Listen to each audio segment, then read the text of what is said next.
বঙ্গবন্ধুকে বিশ্বাসঘাতক বলেছেন। আমি আমার জায়গা থেকে বাংলাদেশের স্বাধীন বাংলাদেশের নাগরিক হিসেবে এর প্রতিবাদ জানিয়ে রাখলাম। আপনাকেও বলে দেই সেটি বঙ্গবন্ধু না, আপনার কাছে হতে পারে। শুনেন, আপনি উপস্থাপক। এই টেলিভিশনগুলোতে যারা কাজ করছে, যারা চাকরি করছে, তারা সাংবাদিকতার কাভারে আসলে ওই সকল দেশের এজেন্সির লোক, এবং এটা খুব কমন প্র্যাকটিস, সারা দুনিয়াতে আছে। এখানে আকবর ভাই আছেন, উনি এইগুলো খুব ভালো জানেন।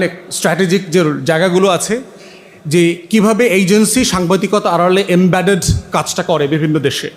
এবং শেখ মুজিবের জীবনের সবচেয়ে বড় ট্র্যাজেডি এটাই যে একটা মুক্তির লড়াইতে যে মানুষটা 13 বছর 14 বছর জেল খেটেছেন, সেই মানুষটাই স্বাধীনতার নামে পরতে পরতে বাংলাদেশ আমলে স্বাধীনতা বিক্রি করে দিয়েছেন ভারতের কাছে।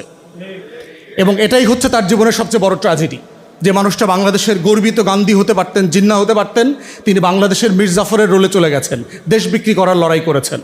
যে মানুষটাকে সামনে রেখে বাংলাদেশে মুক্তির লড়াই হয়েছে, সেই মানুষটাই মৈত্রী চুক্তি করে ভারতের কাছে বাংলাদেশের সভরেনিটি বিক্রি করে দিয়েছেন। তো সেই জায়গাতে বুঝতে হবে যে 75 আগস্টে কী হয়েছে, নভেম্বরে কী হয়েছে, এবং 7ই নভেম্বরের সিগনিফিকেন্স কোথায়।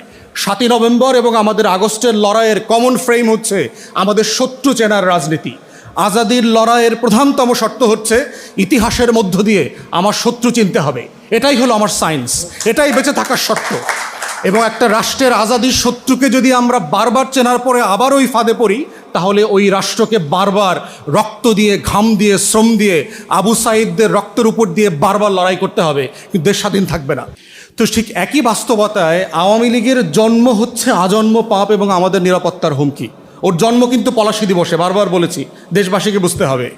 এবং এটা কাকতালীয় হইতে পারে, বাট দিন শেষে 1949 সালের 23শে জুন পলাশী দিবসে তার জন্ম।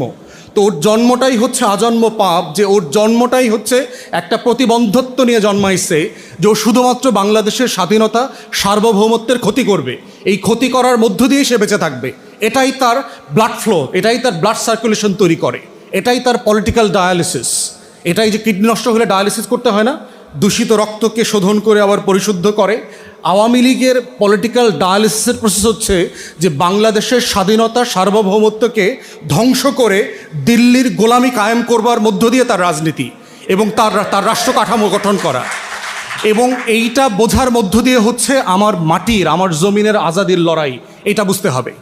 এবং এই ফ্রেমটা ধরলেই বোঝা যাবে যে ইন্ডিয়ান হেজিমনি কীভাবে ওয়ার্ক করে। এবং ইন্ডিয়ান হেজিমনির ওয়ার্কের দুইটা মোটা দাগের জায়গা আছে।